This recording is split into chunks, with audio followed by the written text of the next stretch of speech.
Sejam muito bem-vindos a mais um Papo de Domingo, quadro onde todo domingo iremos conversar e refletir sobre algum assunto bíblico.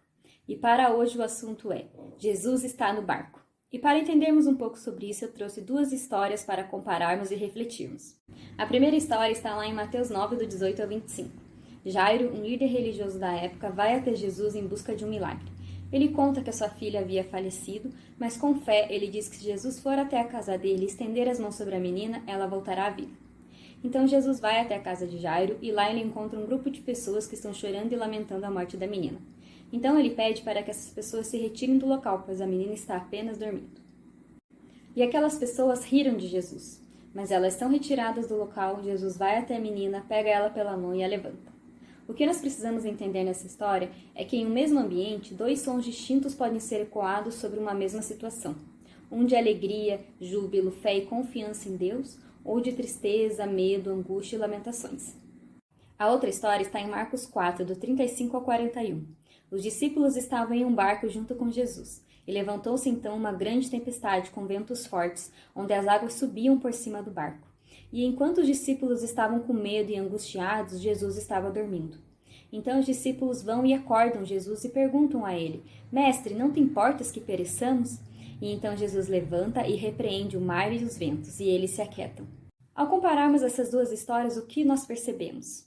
Em ambas, Jesus estava presente. Em ambas, as pessoas se voltam para Jesus, e nas duas ele opera milagres. Mas você consegue perceber que a maneira como as pessoas agiram foi diferente? Na história de Jairo, nós vemos o poder da fé. Ele sabia que a sua filha havia falecido, mas mesmo assim ele foi com fé e confiança em Jesus. E ele sabia que se pedisse, Jesus iria interceder pela filha dele. Na história dos discípulos, nós já vemos mais como uma cobrança, como se eles estivessem questionando a Jesus. Mestre, você não está vendo o que estamos passando? Você não se importa que nós pereçamos nesse lugar? Não é que os discípulos não tinham fé, mas nesse momento eles deixaram o medo e a angústia atormentá-los, e eles agiram mais como uma forma de cobrança a Jesus.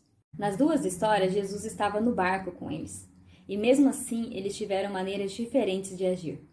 E agora eu pergunto a você, de qual maneira você está agindo? Mesmo sabendo que Jesus está no barco com você, você vem agindo conforme Jairo ou conforme os discípulos?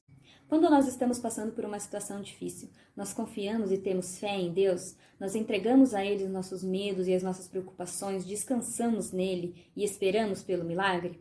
Ou nós ficamos com medo, angustiados, ficamos preocupados e quando não acontece nada, nós ainda vamos questionar a Deus. Deus, você não está vendo pelo que eu estou passando? Você não vai fazer nada? A maneira como nós agimos perante as nossas lutas influencia não apenas a nossa vida, mas todas as pessoas que estão à nossa volta. Nós iremos passar por provas e lutas, não podemos fugir disso. Mas nós podemos escolher a maneira de agir perante elas, sabendo que Jesus está no barco conosco. Podemos sempre lembrar do que diz em Isaías 41:10. Por isso, não tema, pois eu estou com você. Não tenha medo, pois eu sou o seu Deus. Eu o fortalecerei e o ajudarei. Eu o segurarei com a minha mão direita vitoriosa. Não precisamos se preocupar, pois Jesus está no barco conosco. Ele irá resolver. É isso por hoje e até o próximo domingo.